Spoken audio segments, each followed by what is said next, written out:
Welcome to today's board game video from Tantrum House. Today's video is all about the game Unmatched from Unmatched and Restoration Games.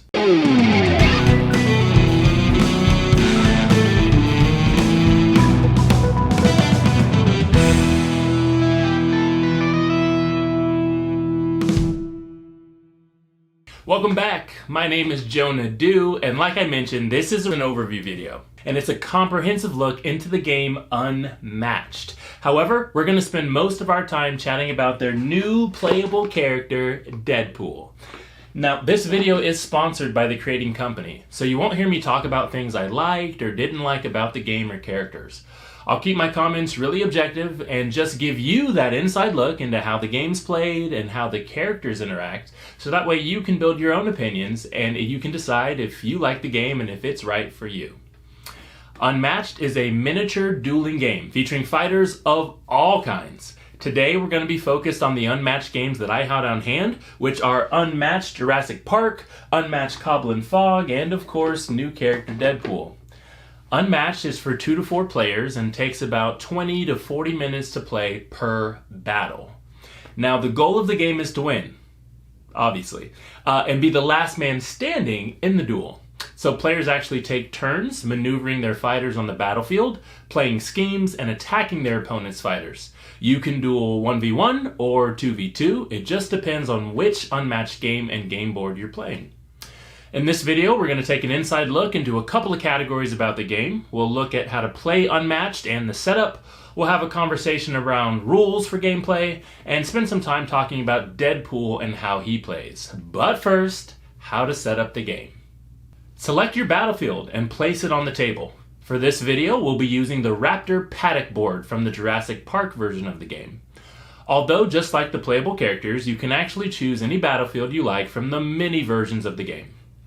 Each player chooses a hero and takes the corresponding 30 action cards, character card, health dial, and sidekick tokens, if any, that belong to their hero. Each player sets their hero's starting health on the health dial, which is found on their character cards. Then, each player shuffles their action cards to form a single action card deck, placing that deck face down. Then they draw 5 cards as their starting hand.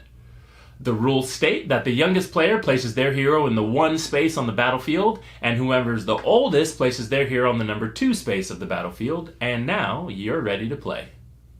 Here's the rules of gameplay. On your turn, you must take 2 actions, and you can't skip an action.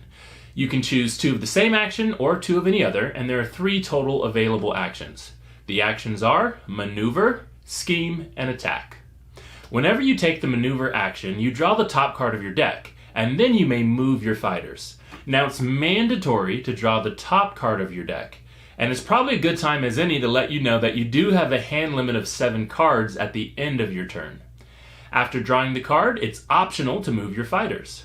During this step, you may move each of your fighters, one at a time, a number of spaces equal to or less than your move value. Now there's some specific moving rules, but they're pretty basic, like only 1 playable character per space, and you can't move through opponents, but you could move your sidekicks or fighters associated with your hero up to that move limit. We'll now take a look at the scheme action. If you want to do this action, you play a scheme card. These are symboled by the lightning bolt symbol in the top left corner of the card. So you put that down on the table and then you play it, and of course you follow the steps listed on the bottom of the card. The last available action is Attack. With an attack action, you have to declare which of your fighters is performing the attack because they are the active fighter. You must also have an attack card in your hand. Any fighter can target an opposing fighter in an adjacent space. It doesn't matter what zone they're in.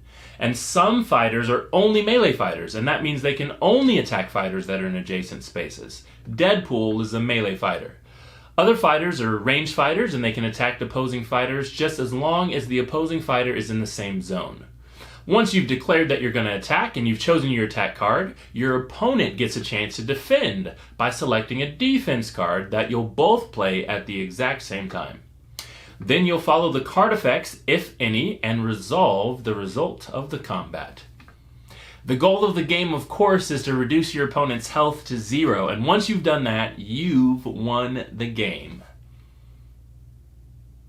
So now let's talk Deadpool.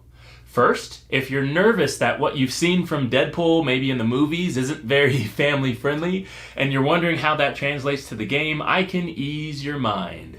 Deadpool in this game is rated ages 14 plus, which actually matches the rating of a few other Unmatched games, namely Jurassic Park that we have here as well.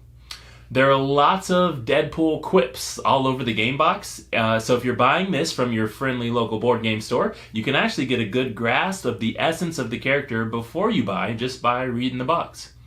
Deadpool plays like any other playable character in the game in that he has a hero mini, a health tracker, a character card, and a deck of 30 cards to play.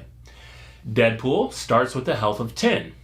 And he's a melee fighter, meaning he'll have to be adjacent to an opposing fighter to attack them. He also has a special ability. After you attack, Deadpool recovers 1 health. Also, if your opponent's real name is Logan, all of your attacks are +5. So, word of advice out there to all the Logans, don't let your opponent play with Deadpool. The diversity of this character shows up in his playable cards. Deadpool has many that are, let's just say, unconventional to the other characters. So here, let's look at one of them together so you can see what I'm talking about. This versatile card can be used as an attack card or a defense card with a value of 2. However, the special ability on this card is that if there is food on the table, the value of this card is 5 instead, appropriately named Chimichanga Break. Let's take a look at one other one. Here's a scheme card named something that looks like Deadpool actually put whiteout over and renamed Faint. It says to tip your figure over, make a fainting noise, recover 2 health, and then reset your figure.